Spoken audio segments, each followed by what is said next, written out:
regular scheduled meeting for 11/10/20. May I please have a motion to go into executive session? Yes, Dr. Caution Parker.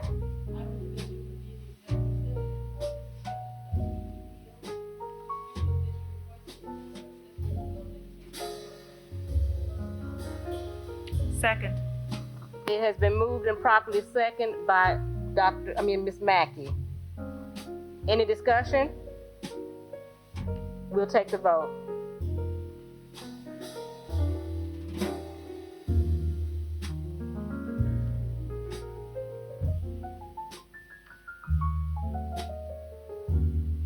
Okay. The vote is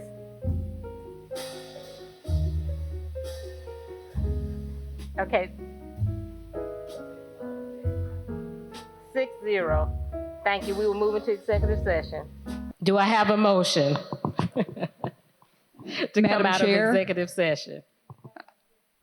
Yes, Ms. Mackey. I move that we acknowledge that we have come out of executive session and are now convening for public session. Do I have a second? It has been properly moved and second. Any discussion? We'll take the vote.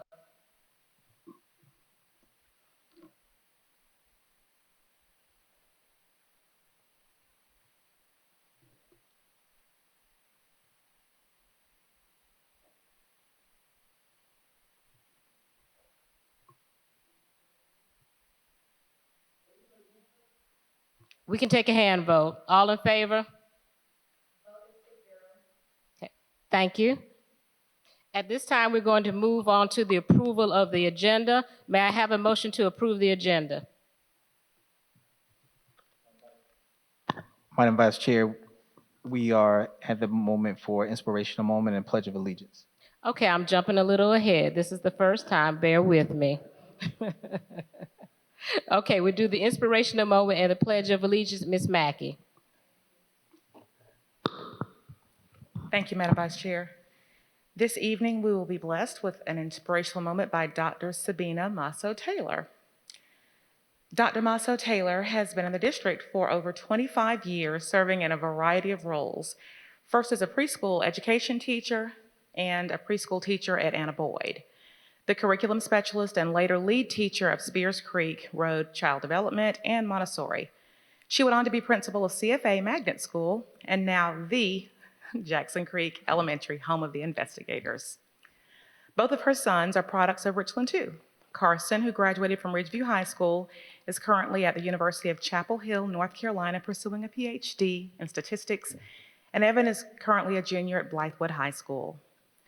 The highlight of her career was this year when she hired Kayana Samuel as a kindergarten teacher at Jackson Creek Elementary, who was her former preschool student at Anna Boyd. I think this is probably the basis for her inspiration tonight, but thank you so much for being here. And it's, of course, not officially Kindness Month, but you are always ever so kind and pleasant, and it is my pleasure to have you here. Thank you for accepting the invitation. The floor is yours. Thank you, Ms. Mackey. We appreciate it. Dr. Davis and school board members, I bring you all well wishes from Jackson Creek Elementary, students, faculty, and staff. The pictures you'll see tonight in the presentation that goes along with my book are students from Jackson Creek Elementary from last year, so don't panic when you see no masks. So I'm reading to you tonight something from, it's the 12 Gifts of Birth. I feel it's apropos, it goes with Dr. Davis's vision and mission as far as talent, and so it's the 12 Gifts of Birth, and I am going to read that tonight. Each soul comes to the earth with gifts. Royal dignity was yours from the day you were born. Once upon a time, a long time ago, when children lived in a faraway kingdom, royal children were given 12 special gifts when they were born. You may have heard the stories. 12 wise women of the kingdom, or fairy godmothers as they were often called, traveled swiftly to the castle whenever a new child came into the world. Each fairy godmother pronounced a noble gift upon the royal baby. As time went on, the wise women came to an understanding that the 12 royal gifts of birth belonged to every child, born anywhere at any time. They yearned to proclaim the gifts to all children, but customs of the land did not allow that. When one day the wise women gathered together, they made this prophecy. Someday, all the children of the world will learn the truth about their noble inheritance. When that happens, a miracle will unfold on the kingdom of earth. Someday is near. Here is the secret they want you to know. At the wondrous moment you were born, as you took your first breath, a great celebration was held in the heavens, and 12 magnificent gifts were granted to each of you. The first gift is strength. May you remember to call upon it whenever you need it. The second gift is beauty. May your deeds reflect its depth. The third gift is courage. May you speak and act with confidence and use courage to follow your own path. The fourth gift is compassion. May you be gentle with yourself and others. May you forgive those who hurt you and yourself when you make mistakes. The fifth gift is hope. Through each passage and season, may you trust the goodness of life. The sixth gift is joy. May it keep your heart open and filled with light. The seventh gift is talent. May you discover your own special abilities and contribute them toward a better world. The eighth gift is imagination. May it nourish your visions and your dreams. The ninth gift is reverence.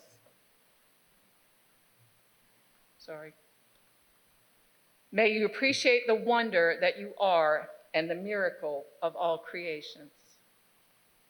The 10th gift is wisdom. Guiding your way, wisdom will lead you through knowledge to understanding. May you hear its soft voice. The 11th gift is love. It will grow each time you give it away. And the 12th gift is faith.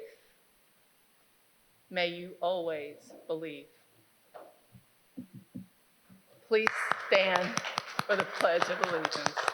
Thank you. Please stand for the pledge.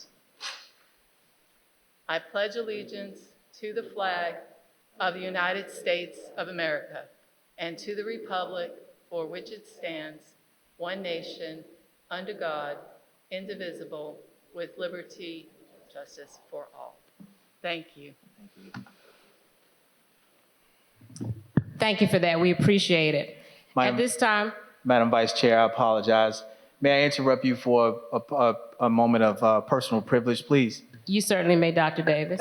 Thank you so much. I meant to do that before we did our inspirational moment, but that was such a wonderful inspirational moment, and I think that this leads right into several of those things. There is something that I would like to read into the record for those that are here with us this afternoon and for those that are watching via our live stream.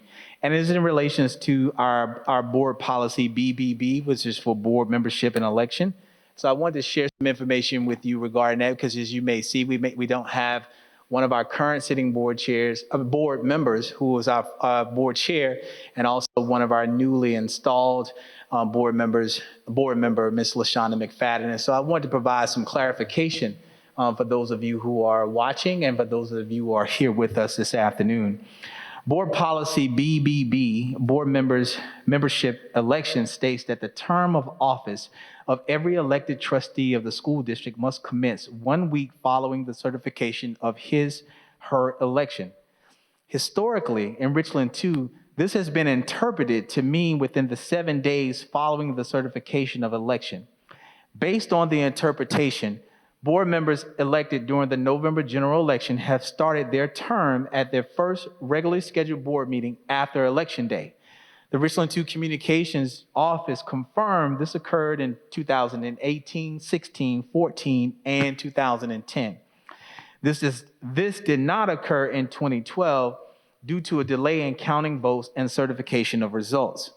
After being notified by a concerned citizen who questioned the district's interpretation, district administrators conferred with legal counsel at the School Boards Association, and the term of office for board member begins exactly 1 week following the certification of the election. Not any time within the 7 days following the certification. Election results from the November the 3rd, 2020 elections were confirmed on November the 6th, 2020. Therefore, the term of the newly elected board member, Ms. LaShonda McFadden, begins on November the 13th, 2020. As incumbent board members, Ms. Lindsay Agostini and Dr. Monica Elkins are completing the term of office, which began in 2014, and they are participating in tonight's board meeting held on November the 10th, 2020. Their new term will also begin on November the 13th.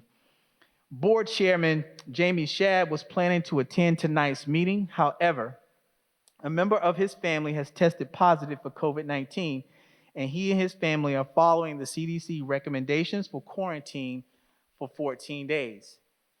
On behalf of the Richland 2 family, however, I would like to take this opportunity to recognize Mr. Shadd and thank him for his 4 years of service to our school district. James Shadd III was elected to the board in November of 2016 and was elected as chair in June 2020. He is a graduate of Eau Claire High School. He received his bachelor's degree in political science from Winthrop University and then attended the University of South Carolina of Law. He is a practicing attorney and the owner of Shadd Law Firm, LLC. Mr. Shadd serves on the board of directors for the South Carolina Appleseed Legal Justice Center, Richland County Library, the YWCA of Columbia. He's an active Richland 2 parent. He is the vice chair of the Lake Carolina Elementary Improvement Council, or was the vice chair, and a member of the superintendent's Parent Advisory Council and School Improvement Council at Kelly Mill High School. He is a weekly contributor to the P.A. Bennett radio TV talk show that airs on WGCV 620 AM. Mr. Shadd attends Bethel AME Church, where he is the vice chair of the Steward Board and chair of the Men's Ministry. He is married to Dr. Tammy Shadd. The couple has 4 children, Morgan, Taylor, Mary Catherine, and Cameron Ashley, and Jamie Kennedy.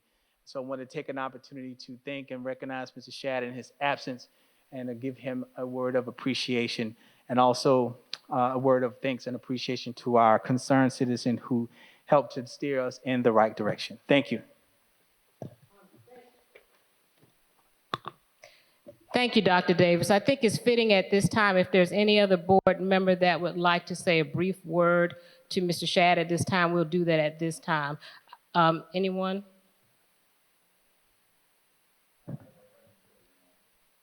Okay. Mr. Manning, everybody else would like to refrain until the end? Okay. All right, moving on. Then let's go to 5.1, approval of the, 4.1, approval of the agenda. May I have a motion to approve the agenda? Madam Vice Chair, Yes, Ms. Mackey? I move that we approve the agenda for the Richland 2 School Board of Trustees Board Meeting for Tuesday, November 10th, 2020. Do I have a second? Seconded by Dr. Caution Parker. Any discussion? Madam Chair. Yes, Ms. Agostini? Yeah, I just want for the record to say that I'm disappointed that when I asked on Thursday, November 5th, to have the South Carolina School Board's resolutions put on the agenda for tonight, it didn't happen. There was a lot of discussion when I served as the delegate last year, and the majority of the board had said that they wanted some formal process, and that did get put on. And I also would have liked to have had a discussion to find out how our District 8 nomination actually got the nomination. It's my understanding that we rotate between Richland 1 and Richland 2, and it would have been Richland 1's turn. And also, I couldn't find any documentation that the board took a vote on the nomination to represent us. So I just want to state that for the record. Thank you. Okay, thank you, Ms. Agostini. Madam Vice Chair, just as a point of clarification for Mrs. Agostini, that agenda item will be placed on the November the 7th special call board meeting or work session. That work session has been switched from discussing systems of inequity to focusing solely on legislative issues and an ability to prepare school board members for the legislative delegation meeting held on December the 3rd and 4th. And so on November the 17th, we will be addressing those legislative or resolutions as requested by Mrs. Agostini to administration, and in addition to having a vote for the delegation. So that issue has been addressed. Thank you. As a point of, Madam Vice Chair? Yes, Ms. Mackey. Yeah, there's no policy in place with regard to Richland 1 and Richland 2 with regard to the Region 8 director. There's been a gentleman's agreement between the two districts for years. However, Jamie Devine is on the executive board of the South Carolina School Board Association. He is a member of Richland School District 1. There cannot be two members of the same district serving on the board for the South Carolina School Board Association. So while he is serving on the executive board, there cannot be a rotation between districts at this time. Thank you, Ms. Mackey.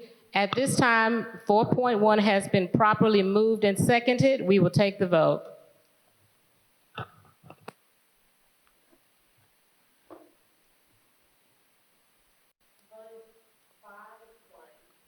Motion carries. Thank you. Moving on to 5.1, approval of the consent agenda. May I have a motion to approve the consent agenda? Madam Chair, I move that we approve the consent agenda as provided for the November 10th, 2020 regularly scheduled board meeting. Thank you, Mr. Manning, seconded by Ms. Mackey. Okay, at this time, we will move on to employment recommendation. Oh, I'm sorry, the vote. We need the vote. I'm sorry. I'm very new at this. Bear with me. Wasn't expecting to do this tonight, but it's okay.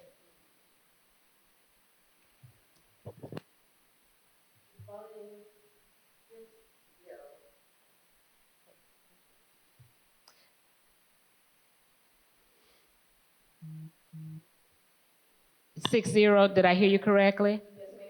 Okay, thank you. Okay, at this time, we're going to go to 6.1, public participation. When I call your name, please come up to the podium, and you have 3 minutes. Yes. 3 minutes. Okay, Ella Resigno. I know I messed up your name, Ellen. Resignio, thank you.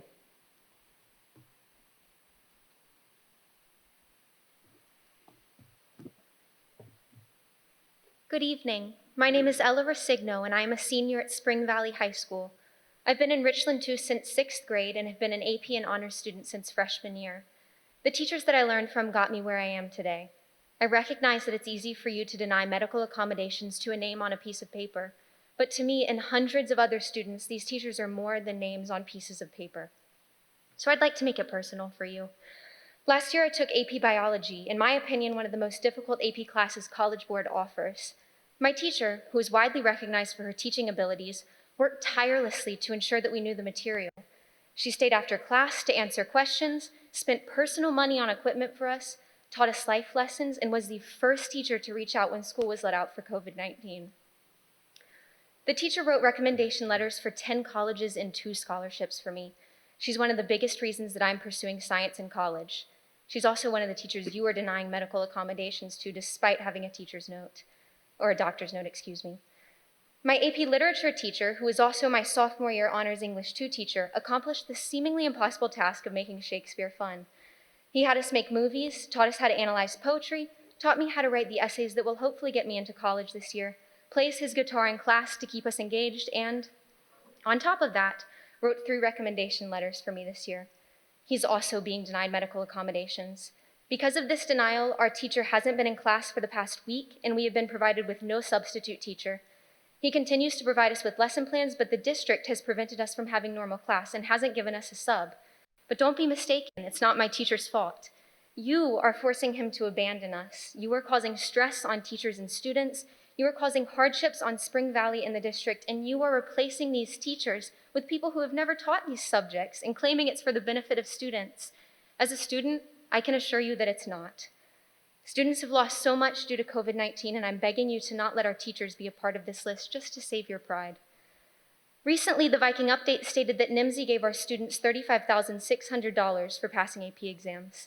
How can you boast about these numbers and immediately turn around and mistreat and ignore the teachers who made it happen? How can you provide students with the choice to stay home and force teachers with increased COVID-19 risk to choose between death and loss of job? I'm standing in front of you today as a last resort. Students of the district and I have sent emails and made phone calls that have gone unanswered. 807 of us signed a petition to save our teachers' jobs, and yet you're still ignoring our voices. I'm asking you to please listen and please take our voices into account. This is our education, and it's disheartening to feel that you don't care as much as we do. You continue to say this is a premier district, but premier districts don't recklessly abandon the teachers that make it premier. I appreciate what you've done so far to keep us safe, but it's clear you've lost sight of what's in everyone's best interest.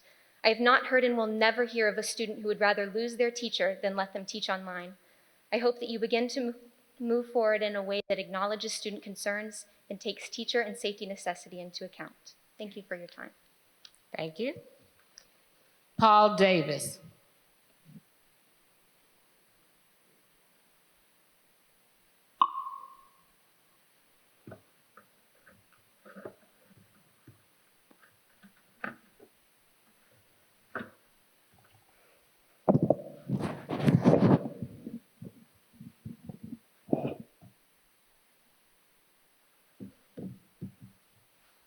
My name is Paul Davis, and I am a senior at Spring Valley High School. I was not manipulated or forced to speak today. I come before you as a concerned student leader in this community that refuses to be a bystander. I have been in Richland 2 since the 2nd grade, and I can say that without question, this district has some of the very best educators in the state.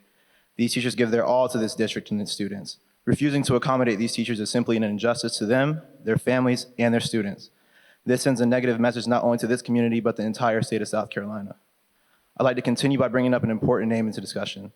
Demetria Bannister, one of your employees who only after 2 weeks of returning to school contracted the virus and suffered a very unfortunate death.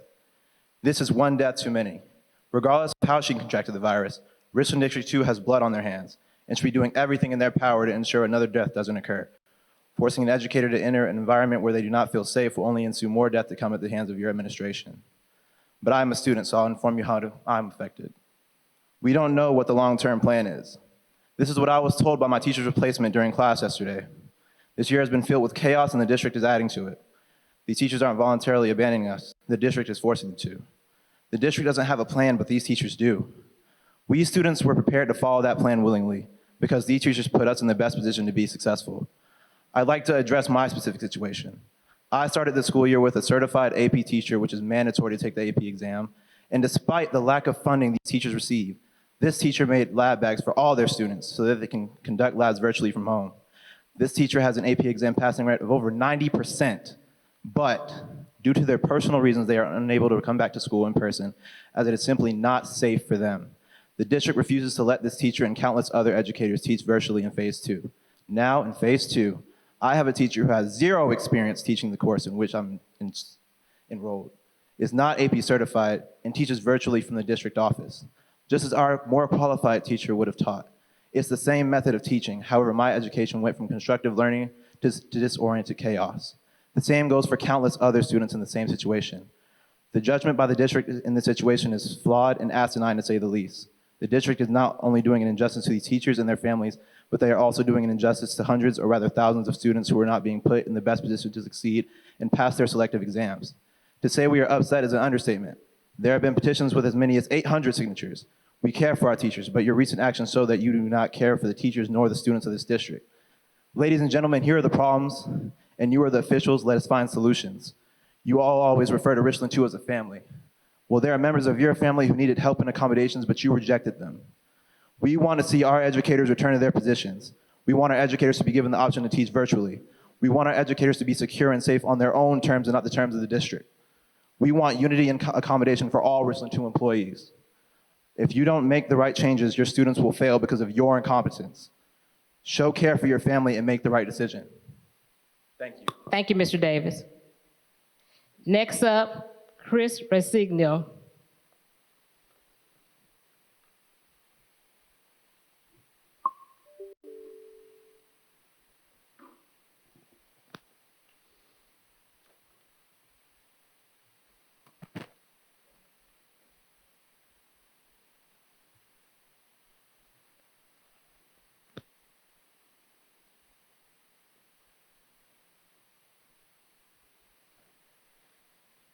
Good evening, Dr. Davis and school board members. As COVID continues to impact our community, the lack of attention to student and teacher needs has become increasingly apparent. I'm here today to speak for the teachers that are being denied accommodation due to undue hardship on the district, and for those students affected by your decisions. The first I heard about this was last week. My daughter informed me that her AP literature class was without a teacher. Not only was her teacher forced off because of a denied special accommodation request, she was not provided with a substitute for all of last week and continuing into this week. Her teacher provided 2 weeks worth of lesson plans for a class that he's being forced to abandon in hopes that they can stay on track for an AP exam in May. This is what excellent teachers do. They go above and beyond what is required, even when a district denies their accommodation. I quickly learned that the list of teachers being denied was growing. Many of my daughter's past teachers and second semester teachers were not approved for virtual accommodations. It appears most were denied based on an undue hardship on the district. Did anyone stop to think about the undue hardship on the teachers and the students? All teachers are invaluable to public education, but these specific teachers are the best of the best. Many of them are nationally recognized AP and honors teachers. Let us not ignore the loss both our district and our children will feel if these teachers involuntarily leave. Who will replace them? Certainly not a substitute that has never taught this subject at an AP level before, because that would be an utter concession of our children's education and AP credits. The district appears to have taken a one-size-fits-all mentality when looking at these requests. It's not that simple and shouldn't be reviewed as such. Consideration should no longer be made at the district level. Each school should be given the opportunity to make reasonable decisions for what works best in their given situation. As an elected board, you should be holding the superintendent and district accountable for their decisions and actions. We are losing our very best teachers because of this. Instead, you let them walk out the door, leaving their students with no AP certified teacher to prepare them for the exams. No matter how hard I try, I'm unable to understand how losing a teacher is better than simply accommodating their medical needs during these trying times. Dr. Davis, I've heard you time and time again beg the families in the district to show grace and patience during these hard times. I've heard you tell each of us that we're in uncharted waters and that we must work together to do what's in the best interest of our families in this district. I take your words and I give them back to you. I ask you to show grace and patience to those teachers seeking accommodations due to health conditions that are out of their control. Thank you. Thank you. Lori Paulson.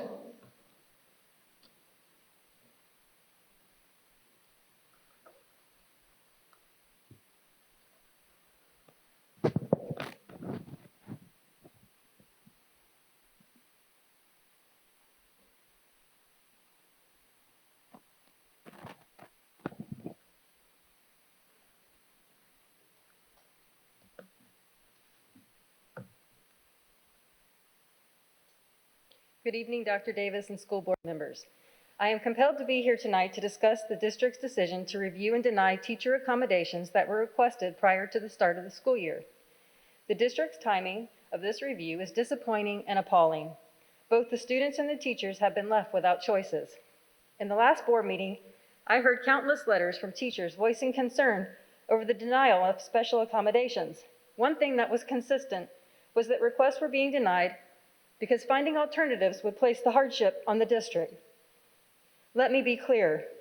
The undue hardship is being placed on the teacher, the staff, and the students. My student is personally affected by one of those decisions. Last week, he learned that his AP biology teacher, under doctor instruction, will not be able to physically return to the classroom at this time. The first sentence of the letter parents received from the principal yesterday states, "The purpose of this letter is to inform you that our Biology 2 honor teacher is currently not available to teach in the classroom." This teacher is not unavailable. She is willing to teach. She is available but in need of accommodation. The solutions presented are perplexing. The solutions do not involve a teacher that is physically present in the classroom, and do not involve a teacher that has ever taught this course. If the district can make that accommodation and allow someone else to teach this class remotely, then why is the best teacher not being utilized? The teacher with many years of experience teaching this course, with an exceptional pass rate, a teacher that would be in the best interest of the students seeking to pass the exam. We are all seeking accountability. The district made this decision regarding employment late in the game. This negatively impacts the teachers and students. The actions have caused undue hardship on the teachers making the request, the teachers and staff at each school, and the students. The district needs to be held accountable for this decision to wait until this late far into the school year to make the decision. The board is an elected board responsible to the community, the teachers and the students. Let us all remember that the superintendent is accountable to you. I implore the board to get involved. These actions have created consequences that go beyond the day-to-day function of the administration. Who is holding the administration accountable? The district's actions are not showing there is compassion or concern for teachers or students. Our students are already facing mental health issues brought about by COVID. This creates further anxiety where it should not have been. If the goal was to create little disruption as possible in student learning, it seems the district is making a unilateral approach. If we're in uncharted waters, why are we not finding new routes? Why are we not finding new solutions? Solutions that do not end in the loss of exceptional teachers and sacrifices to our students' education. Individual schools should be allowed the opportunity. Thank you. Madam Vice Chair, Yes. out of respect for the constituents that's coming up, can we allow them to finish their sentence? I know they have 3 minutes, but if out of respect, can we just allow them just a few more seconds to finish the sentence that they are on and then tell them time is up? Dr. Elkins, I appreciate your comments, but I think in all fairness, to have consistency, when the time is up, I think we need to move on to the next speaker. And I'll agree, but at least let them complete that sentence instead of stopping dead smack in the middle, just out of respect for constituents. I appreciate, again, Dr. Elkins, I appreciate your comments, but when the time is up, I'll call because I think that's fair to everyone. Next, we have Tim Dotson.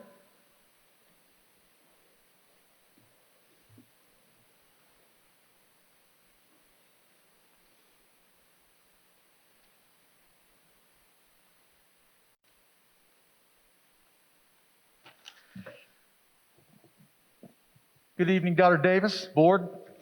My name is Tim Dotson. I'm here as a Richland District 2 parent of 24 years since 1996 with my third child in school in the district. I'm here tonight to talk about how we responded to the COVID-19 case. Phase 1, we did very well. We all learned a lot of things. However, Phase 2 has been much more complex and controversial.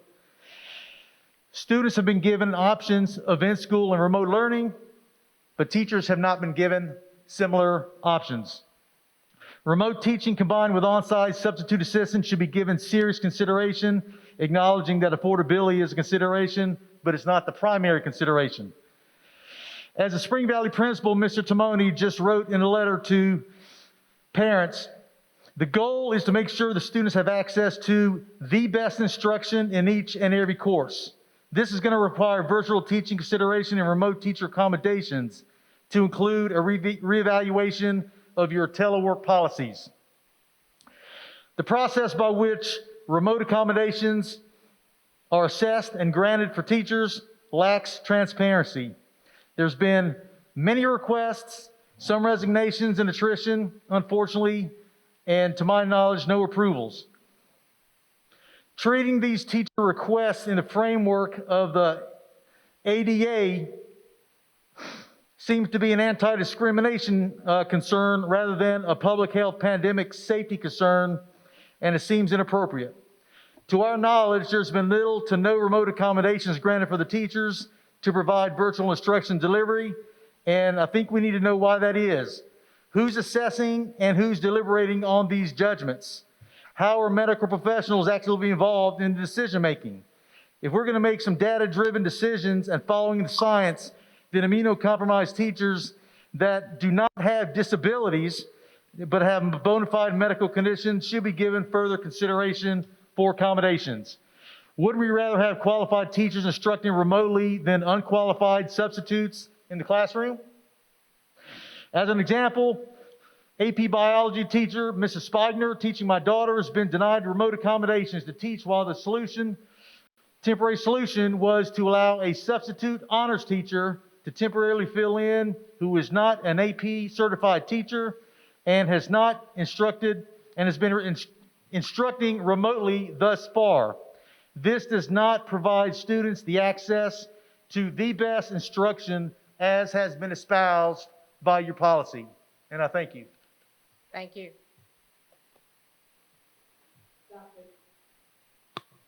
Dr. Jacob, I cannot read I think it's Herring, is that correct? I can't read the writing on this. I'm just going to say Dr. Jacob. Okay.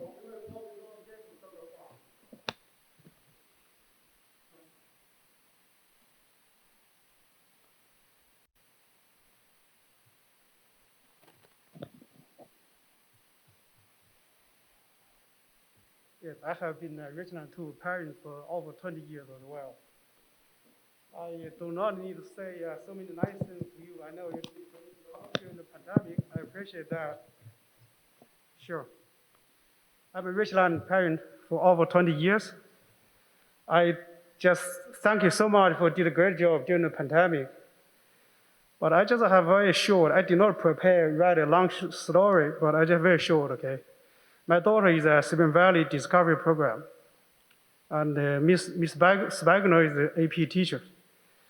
So the doctor said she has some medical issues and need to be teaching online, okay, virtual learning. So and the request was denied. So I just ask you the same question as you, okay? You guys know teaching is not just send somebody into the classroom. It requires a lot of teaching skills and also a great communication and a great relationship with the students. And Ms. Wagner has been a great teacher, has a good relationship with the students as well. So my daughter is one of them. So if you denied her request and send somebody, a new teacher who might not have experience, still teaching virtually online, what's the difference? So I just need a legitimate explanation.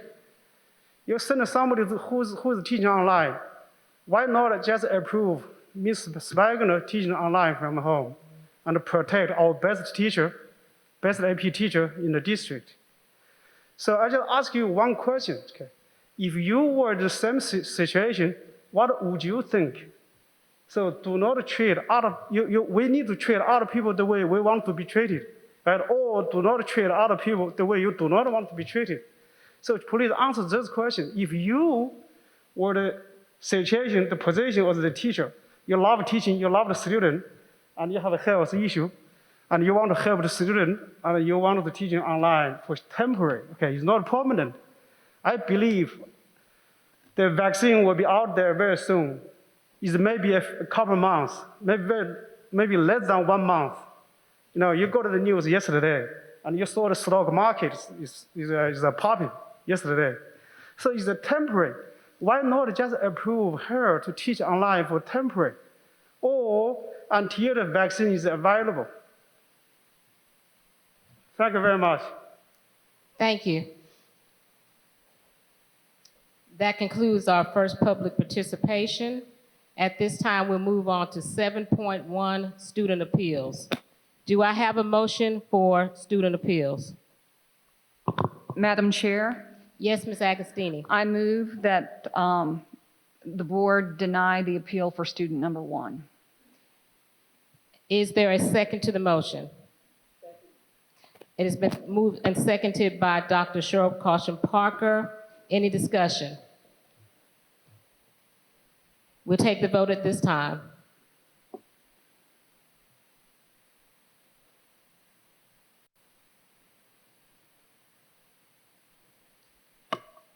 We can take a hand vote if we need to. Ms. McDaniel, do we need to take a hand vote? It's up there? Thank you.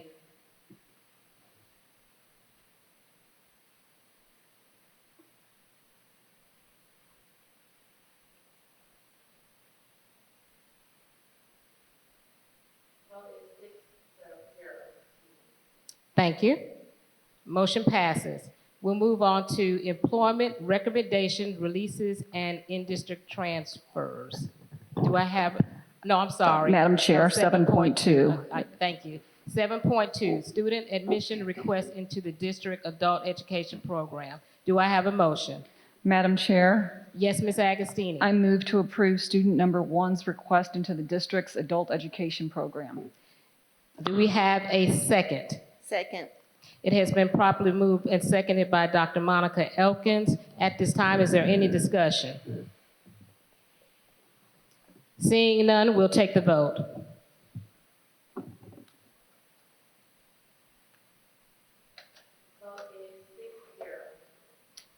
Motion passes. 7.3, there's no need for an executive session. 8.1, report first quarter finance statement. I'm going to turn that over to Dr. Davis. Thank you, Madam Vice Chair. Madam Vice Chair, members of the board, to our participating community that is here with us today, as well as our members that are viewing.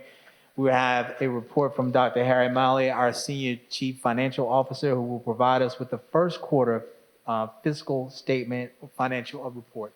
Dr. Malley. Thank you. Good evening, everyone. I wanted to first thank Ms. Ruth for her cleaning efforts up here and keeping us all safe. I'm not sure that's in her job description, but I appreciate it. You have the report in your packet tonight. As I frequently and always say, there's this first quarter report. This is a report from July 1st through end of September, and it summarizes the activities of the district over the first quarter. And as you know, as I remind everyone, this is very early in the process. Revenue streams are very erratic. Our expenditures are more uniform throughout the year. And so this gives us a snapshot, but it doesn't really tell us a whole lot about the year, and particularly this year.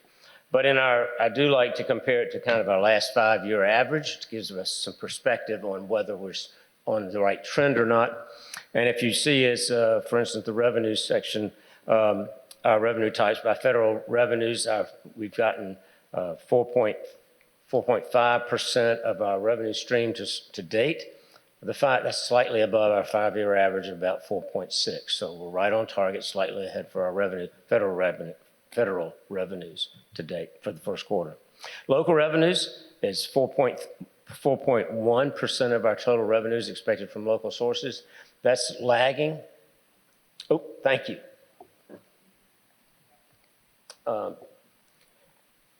We are lagging our local revenues by about a percentage point. It's about $1 million below what we normally would have collected in the first quarter.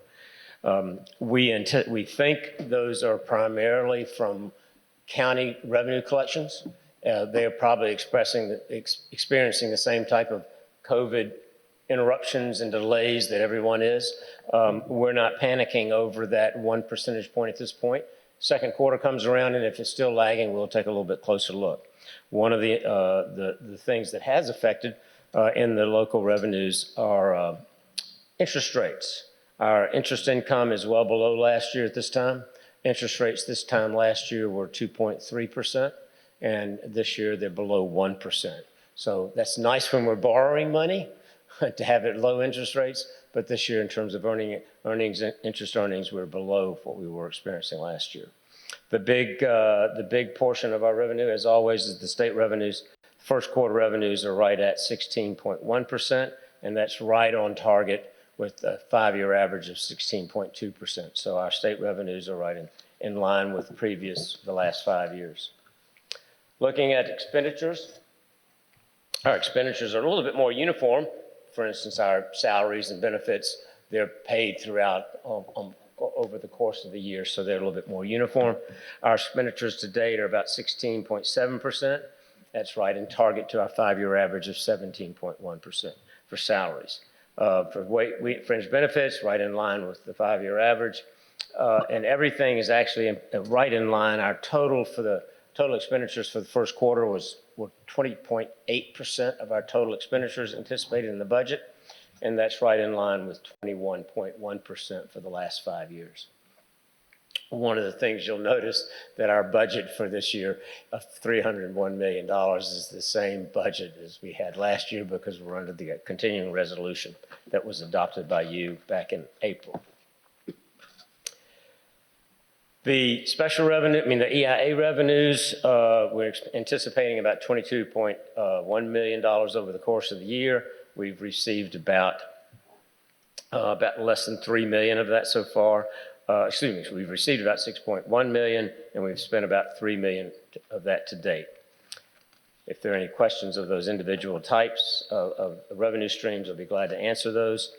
For our special revenue fund, we are anticipating a budget of about $33.1 million for the course of the year. We've received about 4.2 of that and have spent about $5 million of that. I think this time of the presentation every quarter I say we are spending money that we don't have, but we are reimbursed by some of these revenue streams, and that's one of the benefits of having a sound fund balance is that we can still function and pay the bills before the revenue stream is actually received. The board expenditures, the board budget is right in line. We are spending a little bit less than normal so far from our board budget, primarily on travel. As y'all know, we're not traveling very much to many conferences right now. And virtual conferences don't cost too much. And the last page 6, and I made a presentation to Leadership Columbia this morning, and I assured them that I was not a homeless person that walked in off the street, but I'm just a little bit scared to get a haircut yet, so please forgive me. I'm at an age that I'm at a high risk. Page 6 summarizes the bond referendum. We updated you last time about the bond referendum sales. We've issued about $235 million worth of bonds of the $468 million.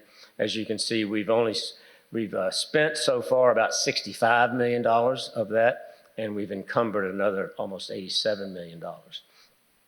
And then the last bottom part of that page is our leftover old 8% funding that we've had for the last several years that is still remains to be spent. And I'll be glad to answer any questions if you have any. Madam Vice Chair. Whichever one you want to go first. Mr. Manning first and then Dr. Elkins. Dr. Miley, a couple things. Description, line item 377, teacher supplies, we were, I think, over budget around $70,000. Teacher supplies, Fund 377?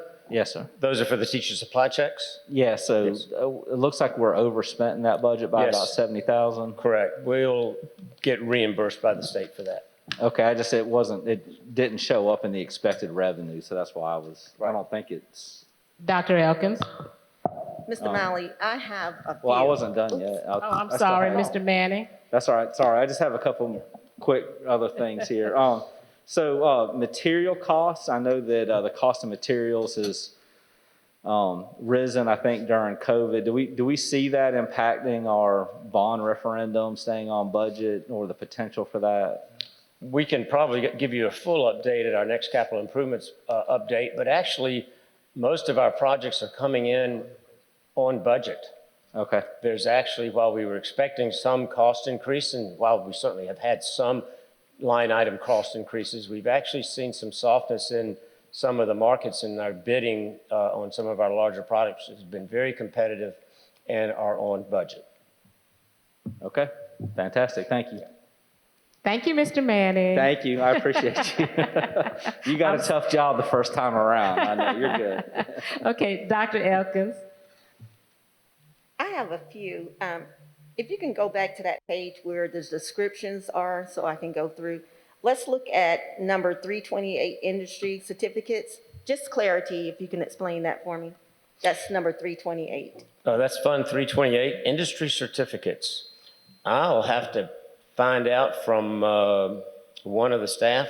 I would imagine that is the funding that we get for awarding certificates for various CAPE programs or something, but I can find out. Okay, thank you.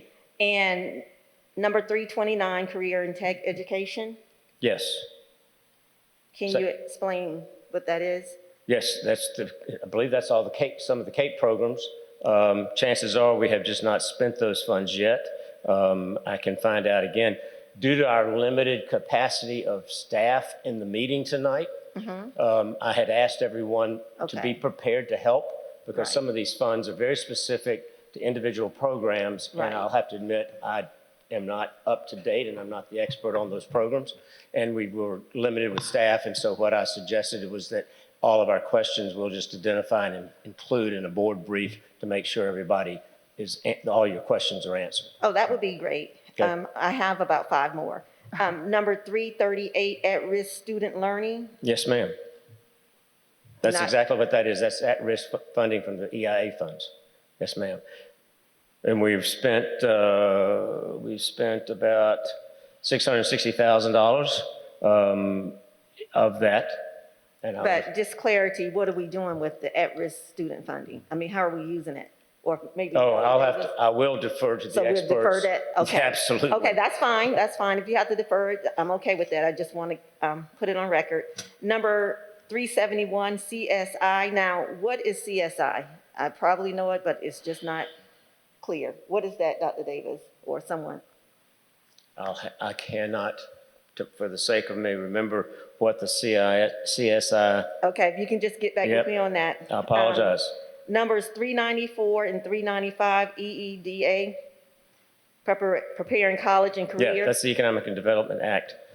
Same thing. The 394, the 94, the $70,000. Yes.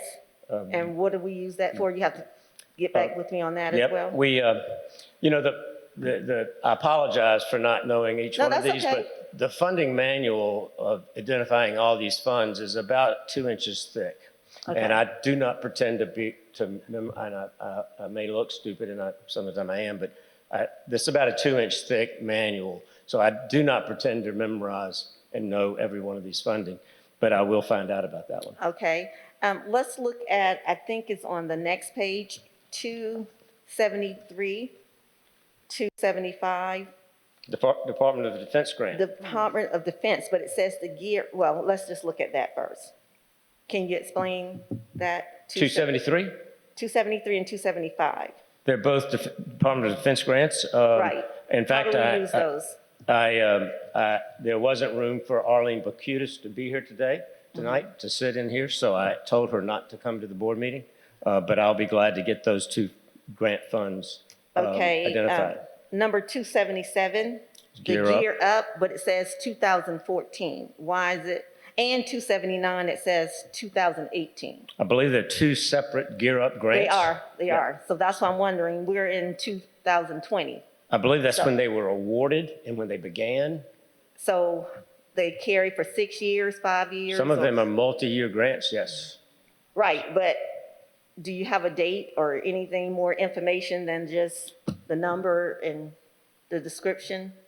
We will be glad to get that to you. Okay. Let's go on to number 832, Rural Recruitment Initiative.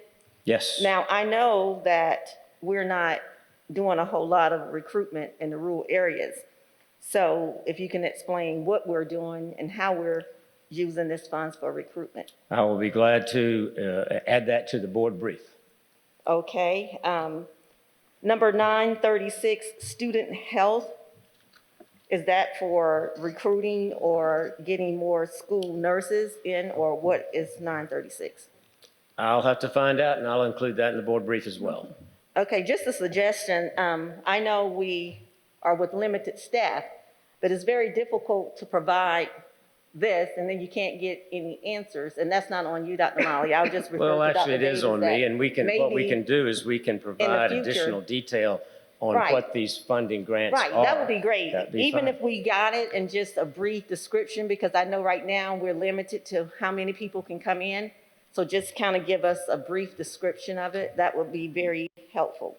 And that's all I have. Yeah, if Dr. we- Meyer, I'd like to also say that I appreciate the opportunities I've had to come speak to you and your staff one-on-one and ask those detailed questions. I have always gotten great responses when I take the time to do that. And let me just put on the record, Mr. Manning, I appreciate you doing that, but I am here with constituents and they may have the same questions and concerns. So whenever I have questions, I'm gonna make that decision whether or not I want to have a private meeting or whether I want to bring the questions to the public to get the answers because they may be thinking the same thing. So thank you very much for your kindness. Thank you, Dr. Miley. And lastly, I mean, and if there, we can certainly have additional information presented at this meeting if I have the right people in line and the questions perhaps ahead of time identified those fundings that are in question. Yes, ma'am. No. I can hear you.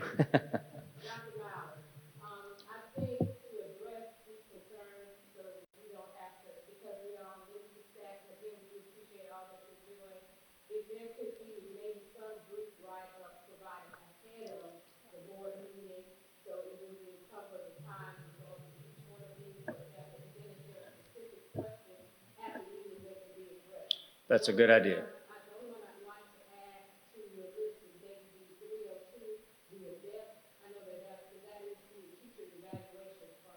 Okay. Yeah.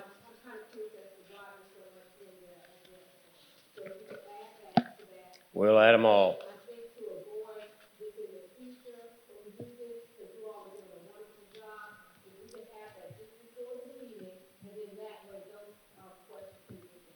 Well, I'll be glad to do that. I think one is what the funds are for is one thing. And we focus on the financial aspect of it in terms of whether we've got what we're spending of the budget allowance. But we can provide both what the funds are and then how much of those funds we've spent up to date, which is what the focus of this report. But we can certainly do both. Okay, thank you. I think that would bring everybody up to speed. Thank you, Dr. Malley. Are there any other questions, board members? Madam Chair? Yes, Dr. Parker. Oh, I'm looking at math. I'm sorry, that's Ms. Agostini. Thank you. Dr. Miley, we didn't talk about this tonight, but can you tell us how much we have in our reserve funds? It's about, should be about $60 million. 60 million? Okay. Don't quote me on that, although you might, since I'm on record. We made a contribution last year of about 17. We spent part of that, so we should have around 60. Okay. And what is per policy? And first of all, what is the policy? The policy, I don't know the number of the policy, Okay. but it's in the policy manual. I couldn't find it. It's between, What's the max and the minimum? the target is Okay.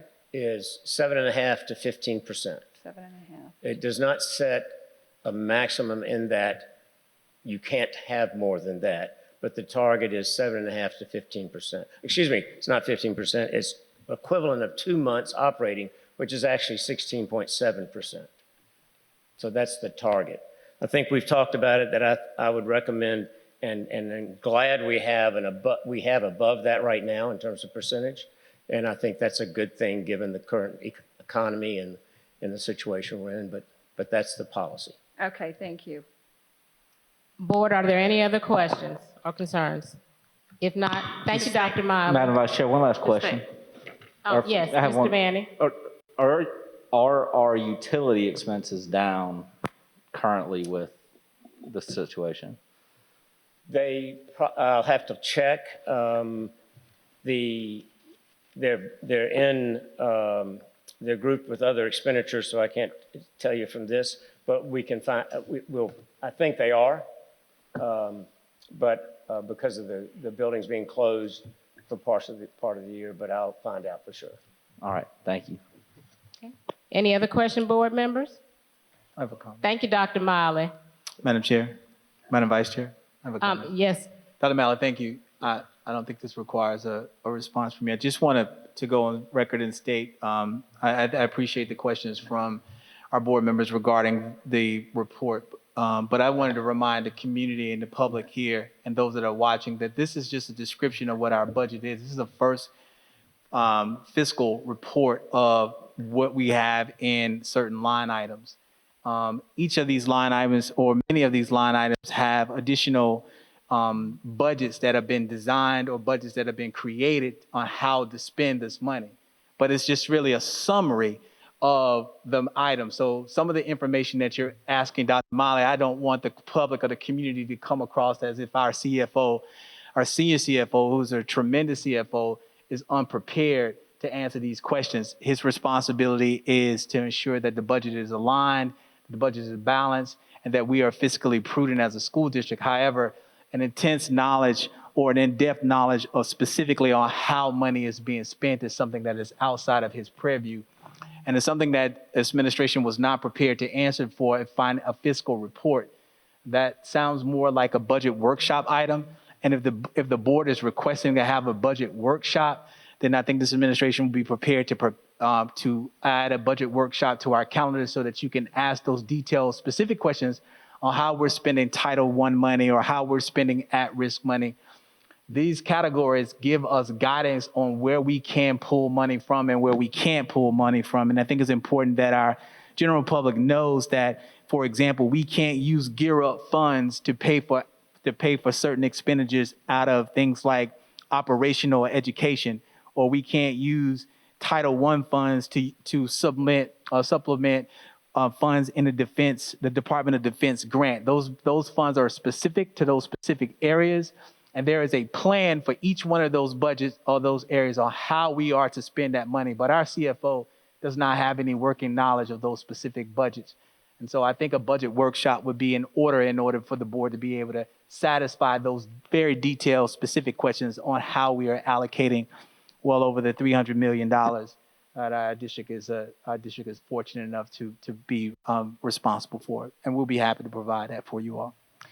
Thank you, Dr. Davis. I think it is important to provide that clarity because when we talk about finances and money, it is important for the public to understand that there is no secrets to where the money is going within the district. So thank you very much. Okay, we're going to move on to, if there are no further questions, we're going to move on to 8.2, update back to school. Dr. Davis. Thank you, Madam Vice Chair. Madam Vice Chair and the members of our board and to our community that are participating with us here in person and those that are viewing, we have our Assistant Superintendent, Dr. Marshalyn Franklin, who will provide you with an update regarding back to school. Dr. Franklin. Thank you, Dr. Davis, Dr. Holmes, members of the board. In previous addresses to the board, members of our Back to School Task Force have shared our plans for what Phase 2 would look like in our school buildings. Now that Phase 2 is in progress, we have some pictures that we'd like to share with you so that you get an opportunity to see those plans in action. And so join me on a picture walk as we show measures we're taking to protect employees and students from exposure to risk. Please note that these are all examples from various schools. None of our schools are cookie cutter. So it's not that you're going to see a picture on the screen and expect to see that in every school, but there will be some variation of that in every school. So we'll start with classroom spaces first. This example that is shown on the screen is a kindergarten classroom. Typically, kindergarten classrooms are classrooms where students are seated at tables in the spirit of social distancing. In this example, the tables have been removed from the class and students have individual desks. You will also notice on the floor, there are some squares around the desk. Anybody who has worked in an elementary school, even visited an elementary school to see an early childhood class know that kids need wiggle room. And so in order to give them that wiggle room, but without them invading in other students' social distancing space, the tape is placed on the floor. This is another elementary classroom, and now the tables are still in this room, and so you will notice that there are barriers placed between students because in this particular space, students are not seated 6 feet apart. A secondary classroom, there's an arrow pointing on the screen. If you would notice, there's a little paper person there, a shape of a person. Those spaces or those little green people indicate desks where students should sit. This is a third grade classroom. In this particular classroom, there was a large number of students who were coming back face to face in this classroom. And so their regular classroom could not accommodate those students and provide social distancing. So this group of students and their teacher were moved to the art room. So the room that they're actually in this picture is the art room in the school, not their regular classroom. And this is a middle school class. These students are about to transition to their next period. And you'll notice the teacher is sanitizing the tables in the classroom. And this classroom is also an elementary classroom. The arrow is pointing to the board or to the Clear Touch panel. And that's to show you the example of students who are participating in class online, as well as students who are participating in person. And here's that same concept in a secondary classroom. There are students who are physically in the classroom as well as students who are participating online. And those Clear Touch panels, I will say, were provided by our community through the bond referendum. Here is an elementary PE class that's taking advantage of the beautiful weather, and they're having class outdoors so that students have adequate space for PE. Typically in an elementary classroom, supplies are community supplies, so students share supplies. Here are two examples of what schools have done so that each student has individual supplies. In the picture on the left, there are individual student supplies in baggies. And then in the picture on the right, those are manipulatives or blocks, and each child has their own basket of blocks and manipulatives. Lunch also looks different in our schools. In our typical setting, students all come to the cafeteria and have lunch. In some of our schools, lunch is being delivered to students to their classrooms. So that these two pictures show an administrative team at one of our schools preparing to deliver lunch to the classrooms. And then in other schools, here's another delivery example. That's at an elementary school. And then in other schools, students are doing a grab and go model where they're picking up their lunch and being dispersed at various places in the building. Here's an example of an outdoor seating area at one of our schools. Office spaces, this is an example of a front office. If you look very carefully, you'll see plexiglass there. Another example of a front office, the picture on the left has plexiglass in place. The picture on the right has red tape at the entry of the office space. In many of our schools, some of our smaller office spaces aren't large enough to provide 6 feet of social distancing. So in this particular school, they did the red line on the floor to remind the person who's about to enter the office to stop at the door and not enter the office. Because once that person enters the office with the person who's already there, they're within 6 feet of each other.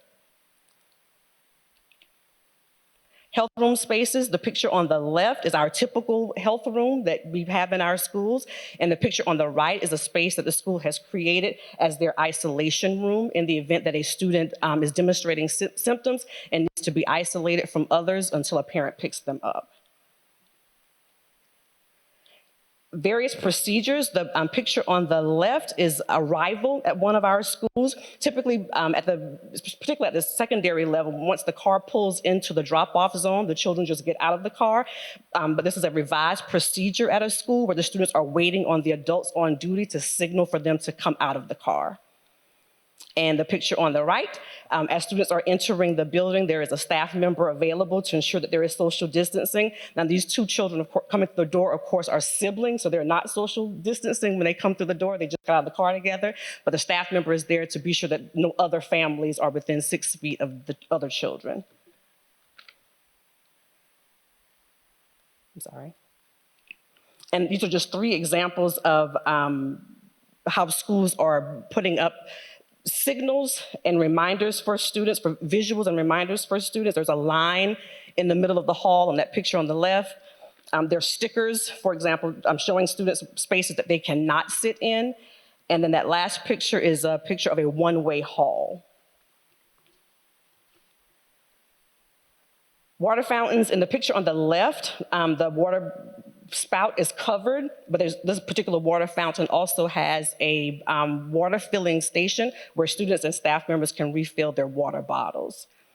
And in the picture on the right, this particular school chose not to cover their water fountains with plastic. They're using the water fountains as water filling stations. So the students and staff can remove the cup to refill their water bottles and then put the cup back on. The cup is just there to remind them not to drink from the water fountain. And these are restroom spaces at school. The picture on the left shows how a school is doing social distancing at the sink area. And then the picture on the right is from one of our secondary schools where students are not going into the restrooms during the change of class because that would be a magnet for them being within 6 feet of each other. They're going to the restroom during class. And this is an example of an elementary school, a measure that they've put in place to ensure that when students are walking in line, that they are as far apart from each other as possible. So the picture on the right shows the spots that are on the floor, and then the picture on the left shows the students using the spots. Here's a hall pass that is a duplicate document. This hall pass is designed to help with contact tracing, because it will have the student's name, where they were, and the time that they were in that particular location in the event that someone is symptomatic or tests positive and contact tracing is needed. And in the picture on the right, these are cones that are used to help with the direction of traffic and social distancing at dismissal time. And that concludes the picture walk. Thank you, Dr. Franklin. At this time, are there any questions from any board members? Dr. Elkins? Just not a question, just a comment. Dr. Franklin, I want to say I'm very pleased with the way the schools have opened back up to phase 2. I'm very pleased with how the teachers and the students are keeping that distance and doing what we need to do. So I'm just very excited about the safety measures that we have in place. And it's very exciting to see the students in the school ready, excited, and willing to learn. So thank you guys for a job well done on reopening our schools. Thank you. Ms. Mackey? Just a comment, Dr. Franklin. I had some questions as we're going through the presentation, but you've answered them all.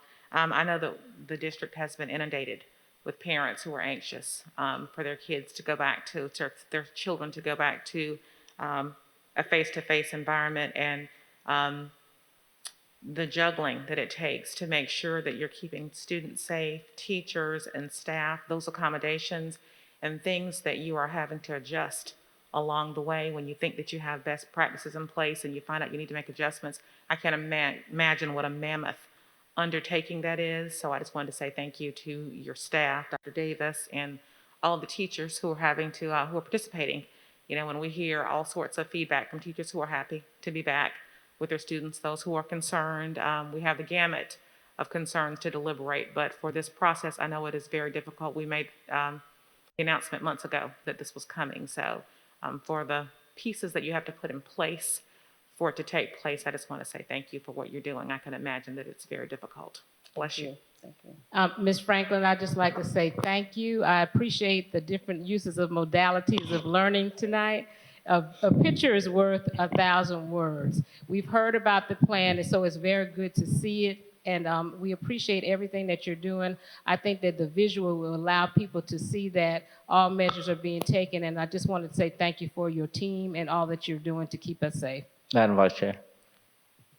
Yes, Mr. Manning. I'm sorry. Yeah, I wanted to make some comments. I appreciate the slide, and I think throughout the process, you guys have been very good about showing us all the accommodations and the measures that you put in place, the PPE, the individual accommodations for teachers and for staff. And I want to address some of the comments that were made earlier.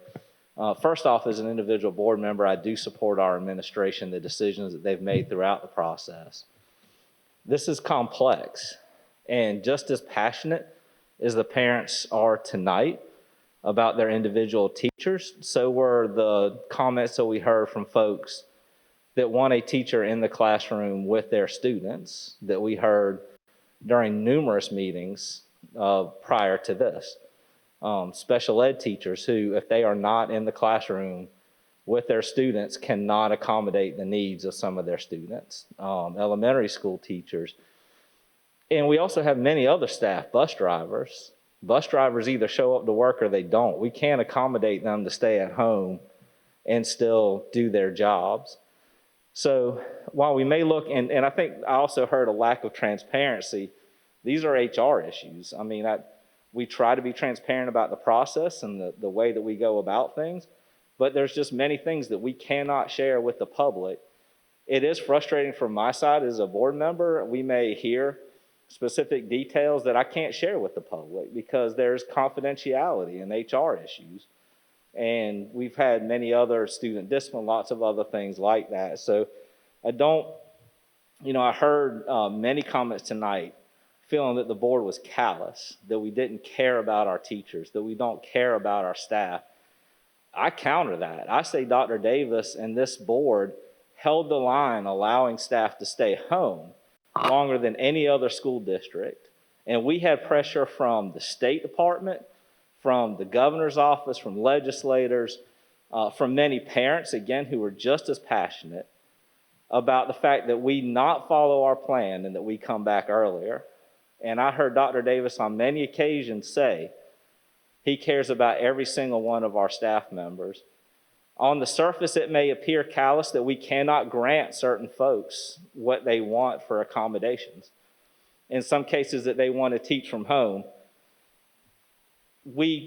How do I tell one teacher that your life is more valuable than another? If the physician does not say you have to stay at home, there's a difference between it would be nice if you did or you have conditions, but if the physician does not specifically say they have to stay at home, and I think that there's a little bit of some red herring in how some of those physicians' notes are written and what people are being told in the reality. Again, that goes to confidentiality with HR and staff. I think that our administration is more open to listening to teachers, sitting down with staff, trying to have a fair process. I understand the frustration from some of our students who are without their teacher. I also know before we came back, I had that same level of frustration from parents who didn't have their teacher that want that teacher in the classroom. I think what I heard was face-to-face, which means that you're there with your students. So it is frustrating. I do take a little bit of exception to the idea that, and I will put this in my own personal light, the statement like I don't care about our teachers, I don't care about our staff, that I don't care about the teacher that was mentioned tonight and her family and safety. I have never talked to or met anybody in this district, any board member who does not care about the people that are in our district, individual staff members, their families. But this is a hard job. There are lots of very difficult decisions that have to be made. And on the surface, they may not always seem right or fair. But the complexity of the decisions that have to be made have impacts well beyond what most people see and what's impacting them directly. And so I think we all heard your comments tonight. We do care about those teachers that were mentioned. We care about you, the students who came up, your education, the impact to your education. And we care about this community a great deal. Dr. Davis, I support the administration. You guys are continuing to work through these issues. You do care about this staff. I mean, I have seen you almost in tears at times over certain issues with staff members and the family of this district. So I appreciate the comments. I encourage you to continue to comment. What I will not stand for is being told that I don't care about the individual teachers, their families, their safety, and their careers, because that could not be further from the truth. So thank you very much for the update. Thank you to everyone and the effort that's been taken. Will Anderson, I know you and your team have done a lot. Dawn McAdams is our lead nurse, has been one of the lead folks throughout the state in the procedures and accommodations that are made across the state in many school districts. So thank you for the leadership, and I appreciate everything that y'all are doing. Madam Vice Chair, I have a question. Yes, Dr. Elkins. And just a question, I know that normally for public participation, our policy indicates that we don't respond back. So are we going to adhere to that policy, or are we now going to respond back to concerns for public participation? Because it's my understanding per policy, and I know we want to stay within line of policy, that we don't refer back to any public participation except for in writing. So I'm just wanting to make sure if that's what we're going to stick to or we're going to move on. Thank you, Dr. Elkins, but Mr. Manning, I think at this time was referring himself to Dr. Franklin in her presentation. He may have made some reference to public participation, but that is his individual right to do so. But you're right, the policy does state that, but I think his comments addressed what Ms. Franklin directly addressed what she was presenting tonight. So thank you for your comments. Thank you, Ms. Franklin. If there's no other comments from the board, thank you. Thank you. Item 8.3, Update American Education Week. Dr. Davis. Thank you, Madam Vice Chair, and thank you to the board. In addition, again, to our community that is viewing, as well as those of you here, we have coming before you Ms. Penny Atkinson, who serves as our Executive Director for Secondary Instruction. Ms. Atkinson will provide us with an update for American Education Week, which begins on November the 16th through the 20th. Ms. Atkinson.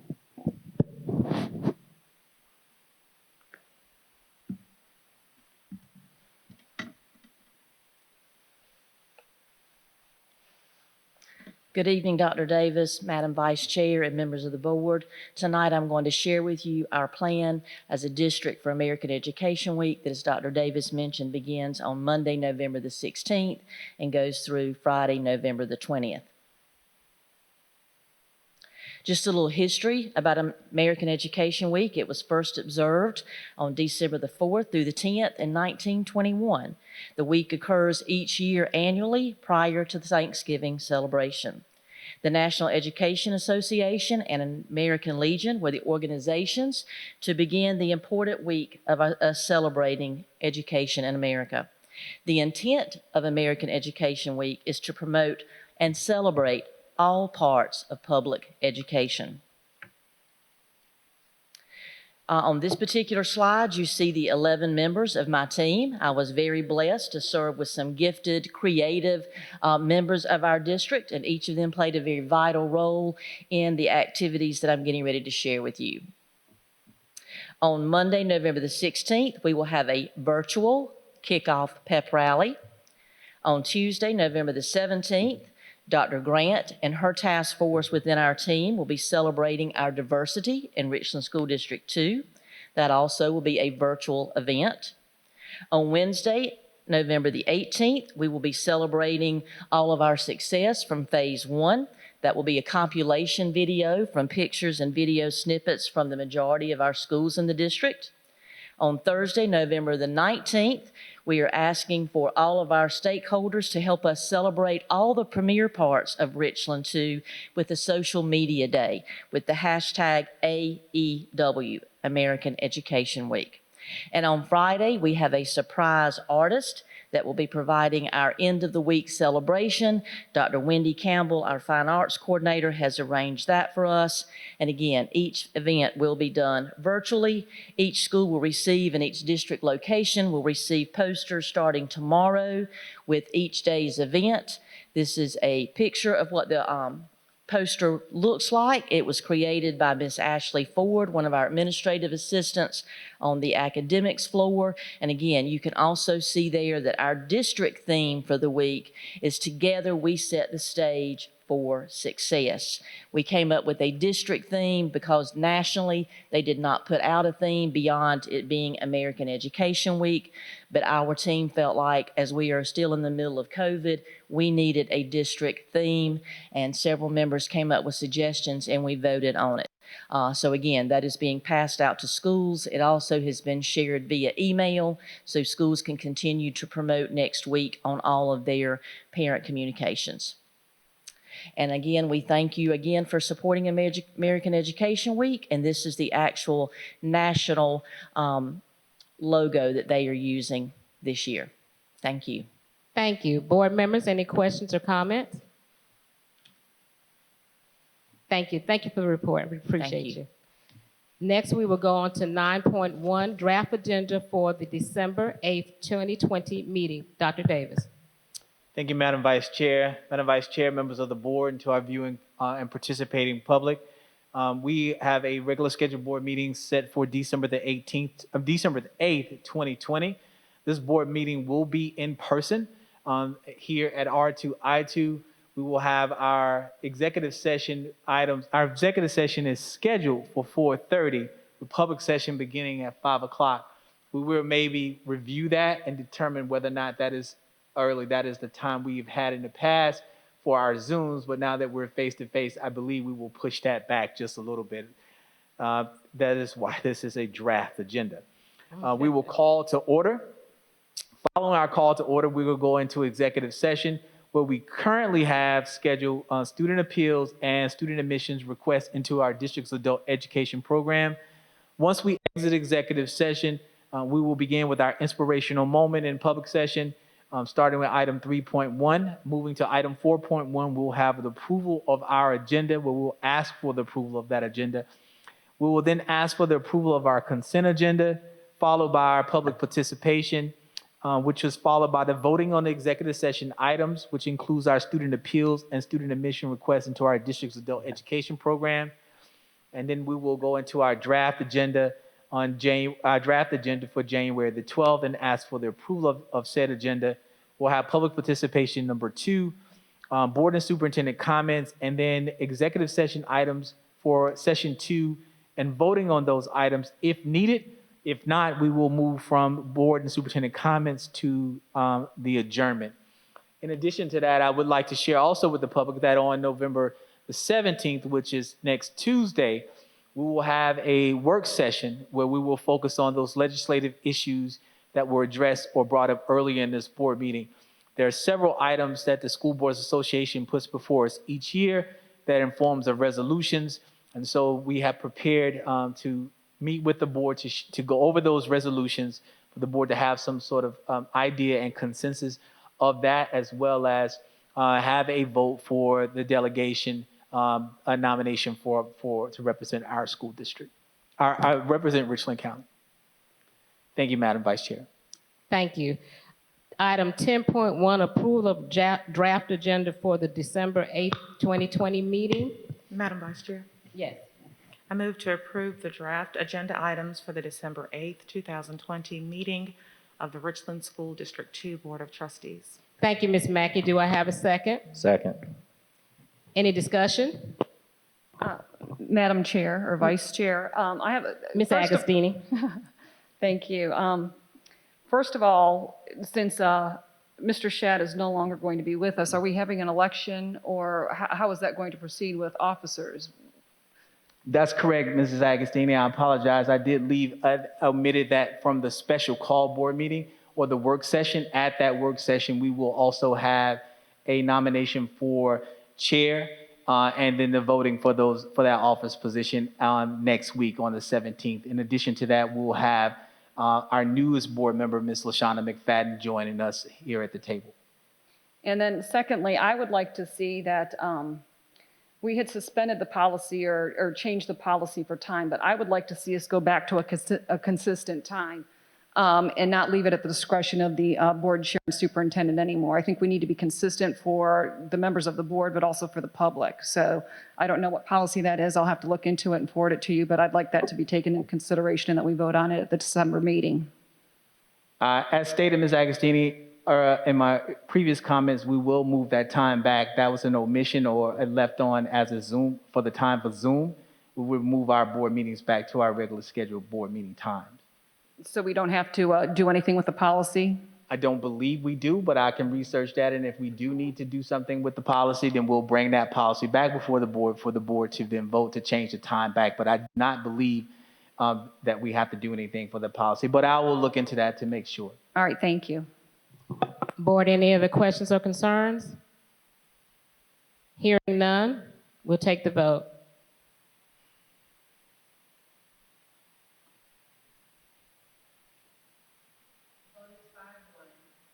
Thank you, Ms. McDaniel. Motion carries.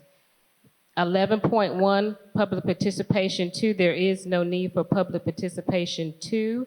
So we will move on to 12.1, board and superintendent comments.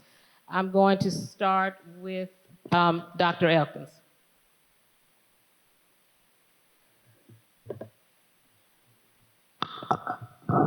Thank you, Madam Vice Chair. Let me just start by saying we won with the highest number of votes, 32,061. Constituents, I want to say thank you. I didn't win, we won. I won for you. I couldn't have done it without God, my mom, who's present here today, Shirley Elkins, your votes, the dedicated volunteers and workers, your prayers, those of you who posted my sign in your yard, the financial contributions, my media team, the endorsements, the team who placed my campaign signs throughout the district, the calls and text messages of inspiration, my makeup artist, photographer, hairstylist, my fabulous teachers, former students, parents, and the entire community. We won 32,061 votes. I work for all of you. It is my promise that I will continue to be your advocate in public education and will not be shut down or bullied by some of my colleagues. When I have questions, I will continue to ask my questions here, whenever, or however, without being bullied or shut down. I will begin my journey once again that I began in 2012 with my original 2 goals. First is the fact that although college is very important, having a college education, not every student will attend college. Therefore, we must be champions for the students who will not attend college by offering in every one of our schools or developing a partnership with Midlands Tech, Richland School District 1, which I'm a product of, or however, to secure certification in the following areas of welding, auto mechanic, barbering, cosmetology, plumbing, CNA, etc. We must build those partnerships for our students who are not attending college. I pray that my colleagues will not look at this and not support it because I'm the person asking, but they will support it because it's the importance of empowering our seniors with a great start from high school to the workplace. Secondly, it is my hope that my colleagues and I will support an interest in a meeting and a workshop that will vote to give every one of our hardworking employees another bonus of $1,000 to every one of our employees. It's possible. The money is there. We can find it. I look absolutely forward to being your servant leader for the next 4 years and being a voice for the voiceless without being bullied. I love all of you. Thank you. You believed in me. You believed in what I stand for, and I'm here to keep standing for you for another 4 years. Thank you, Jesus. Hallelujah, and have a blessed night. Ms. Agostini.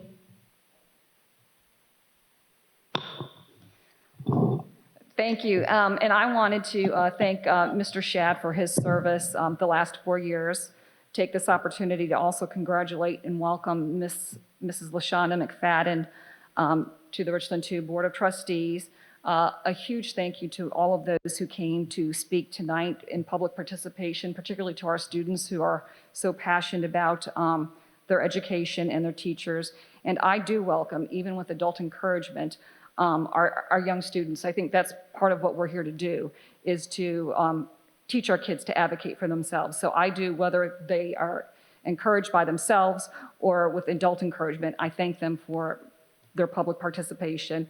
And then finally, I want to thank all those who did support, volunteer, and donate to my reelection campaign. I'm glad to be back here on the Richland 2 Board of Trustees. Good night. Dr. Caution Parker. First, I'd like to say the reports, the back to school report and the American Education report, very great reports. I appreciate them very much. It just amazes me again how this district can do so much in face of the issues that we're all facing with that COVID-19. And I appreciate it very much, Dr. Davis, and your team. And Dr. Miley, thank you for your report. As always, thorough, got good information. And Ms. McFadden, I want to say to you, again, welcome to Richland School District 2. I look forward to working with you. And I, along with all of my colleagues, will truly miss Mr. Shad and the many positive contributions he was able to make to Richland School District 2. Thank you, and everybody have a good evening. Ms. Mackey. Thank you, Madam Vice Chair. Dr. Miley, thank you for your detailed accounting for our financial report. I know a $300 million budget is a bit to juggle and to be cognizant of every line, but thank you for the report that you gave us tonight and your team of people who helped you pull that information together for us on a regular basis as far as being available whenever we do contact you for questions. Thank you for that. Ms. Atkinson, looking forward to American Education Week. Thank you for your presentation. We look forward to that. It's School Psychologist Week.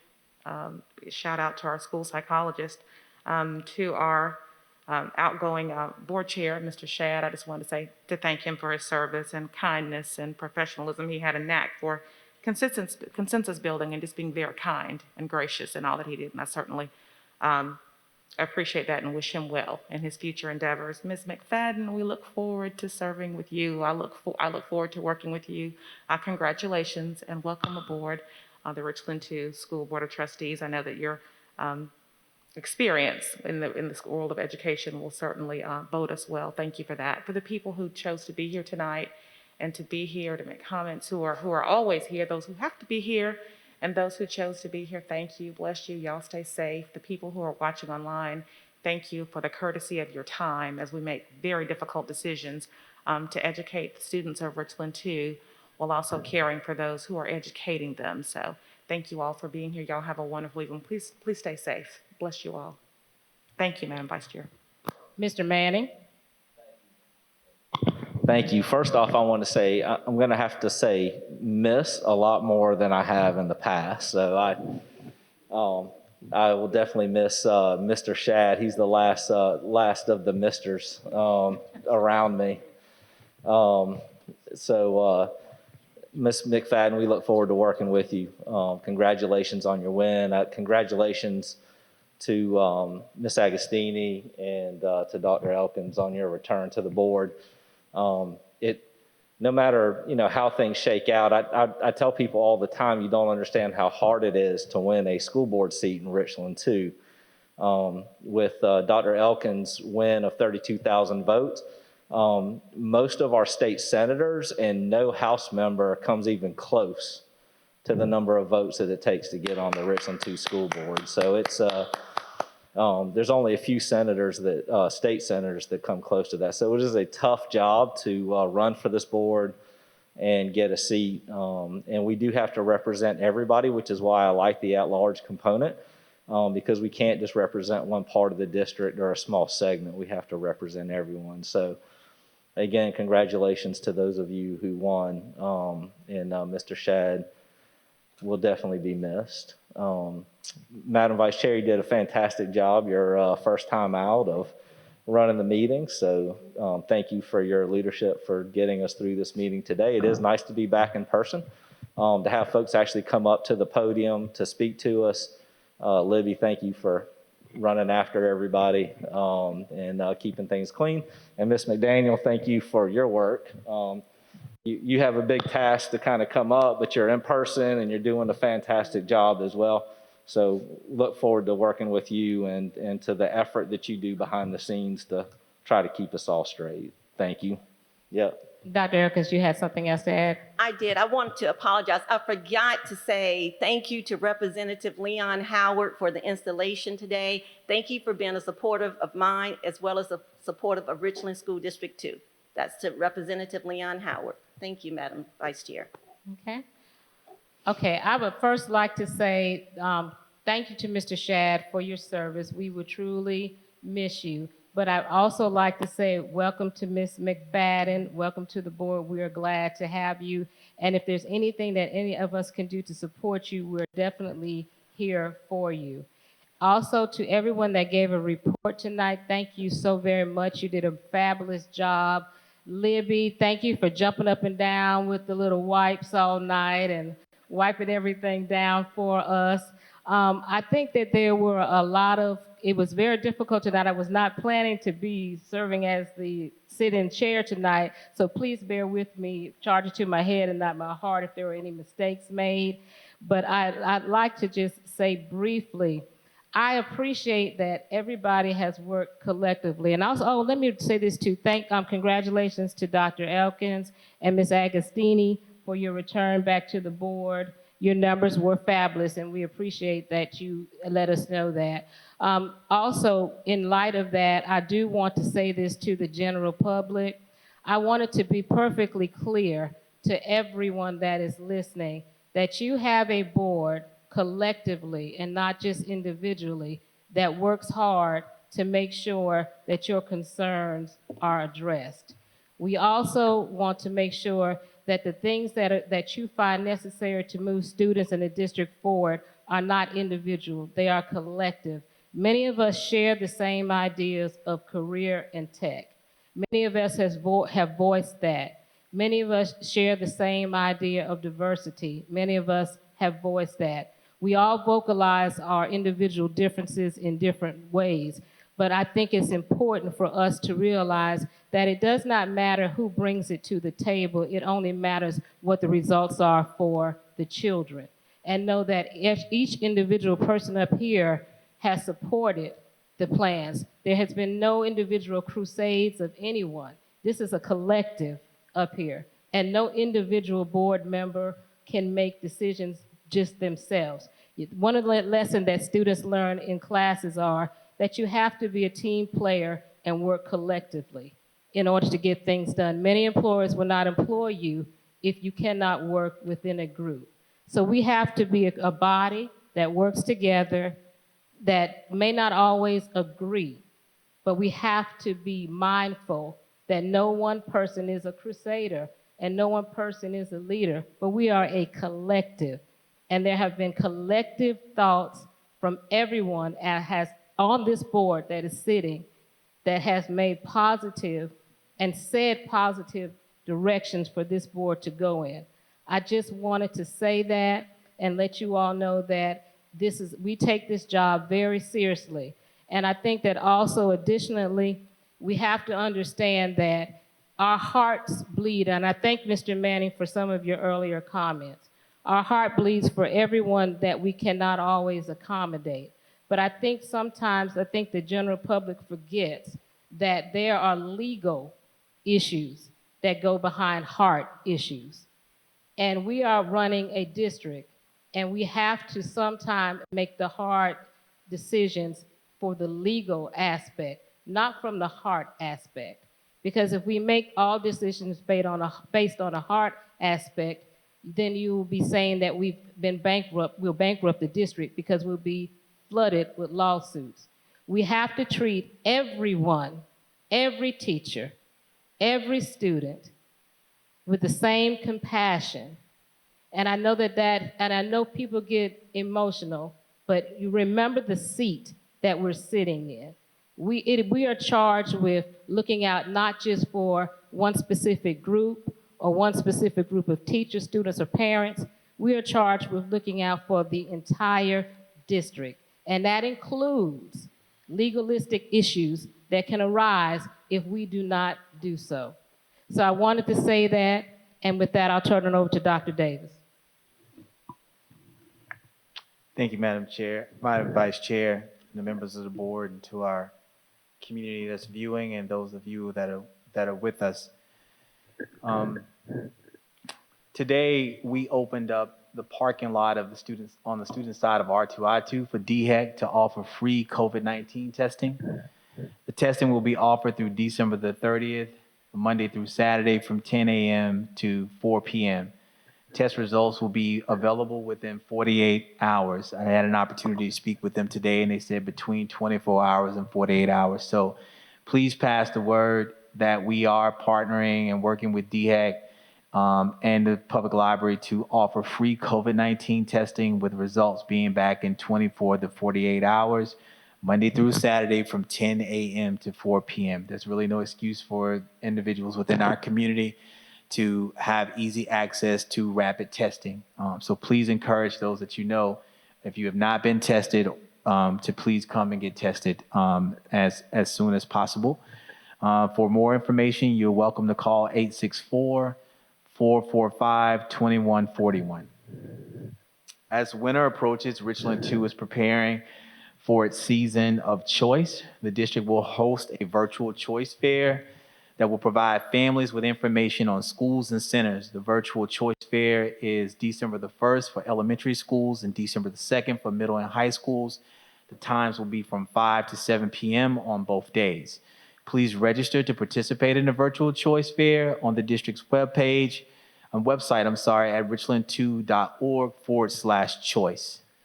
The Center for Achievement is accepting applications for second grade students for phase 2 of the reopening school plan. Both face-to-face and virtual options are available. CFA is a selection-based magnet school that focuses on learning personalization.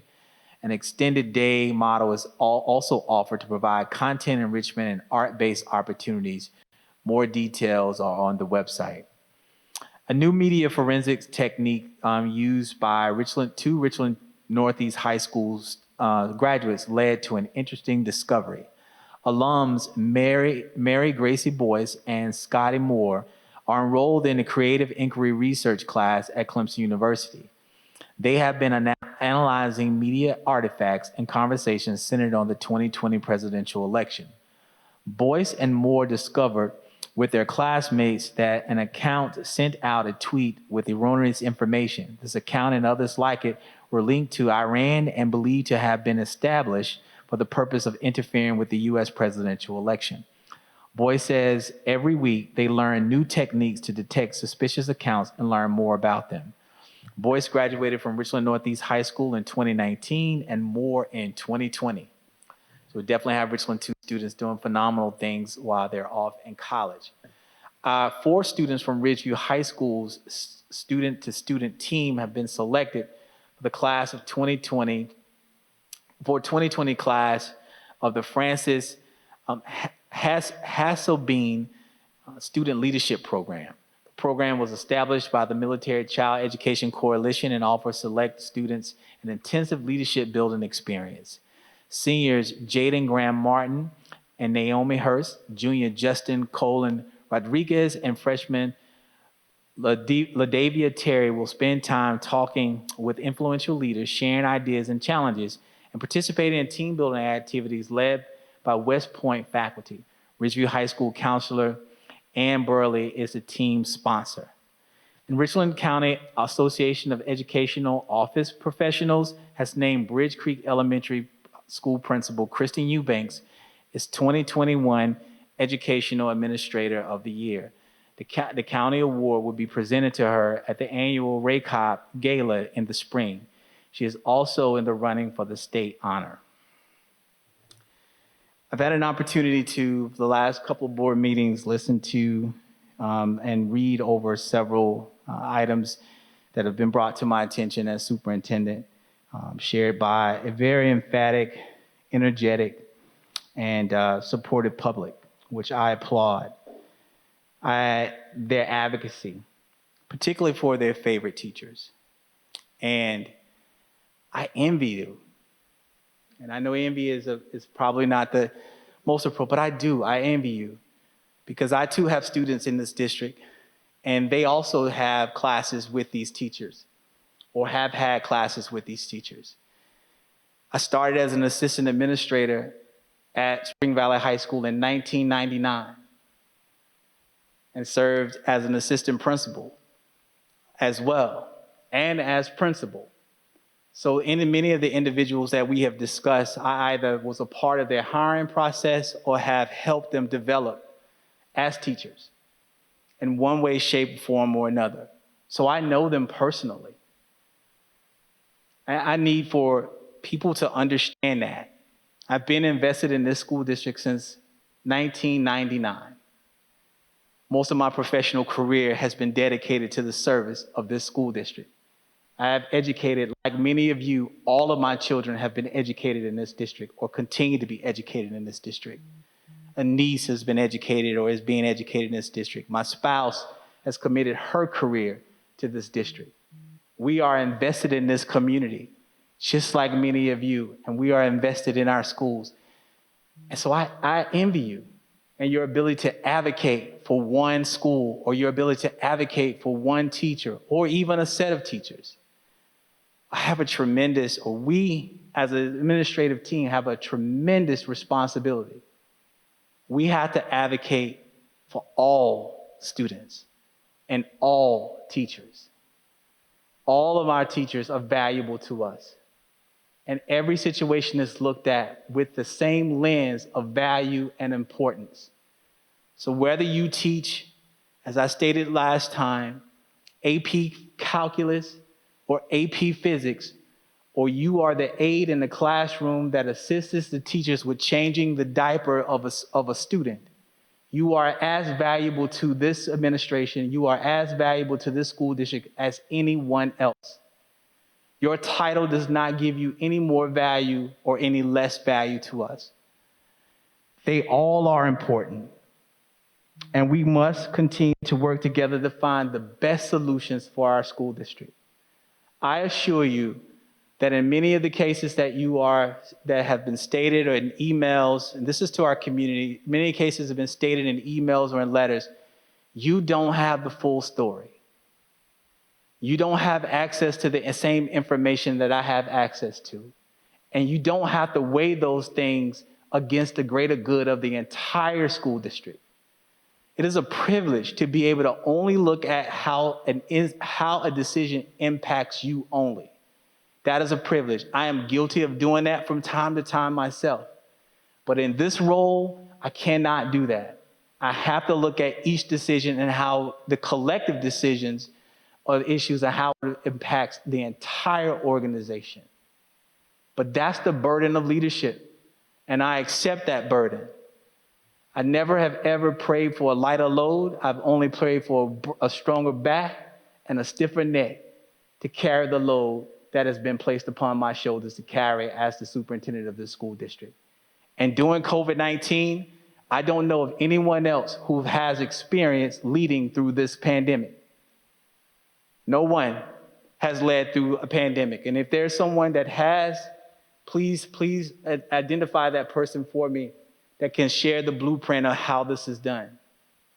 It is all new. It is uncharted waters. But we have to continue to paddle together. Everyone can't get exactly what they want. There was a strong cry in this community for us to go back to school face to face. We waited until it was safe. We waited until the number said so. But it is an equal cry today, right now, for us to go back to virtual, to go completely back to virtual because the numbers have changed in our school district, in our county. But have not wavered from the plan and continue to move forward. But I hear you. I want our constituents, I want our family to know that I do hear you. But the fact that I didn't do what you asked me to do doesn't mean I'm not listening. That's just not true. I hear you. I do hear you. But I also hear others, and I also have to look at the facts and look at the situations before making a decision. And as though I want to make that decision with emotion, I have to be more strategic than that. It is important in order for us to maintain order, effectiveness as a school district. So know that I hear you. Know that I recognize and support your ability to advocate for yourselves. Know that I hear you to support your ability to advocate for your teacher and for your schools and for whomever it is that you feel the need to advocate for. Know that I hear you and I support you in your right to do so. But also know this, that there's never been a decision this heavy that I've made that I have not made with the best interest. And if it means to hear things like personally to me or read personal things to me that I have blood on my hands, and if you know me, I am a vulnerable leader. I'll tell you my emotions and how I feel. That hurts me to hear that.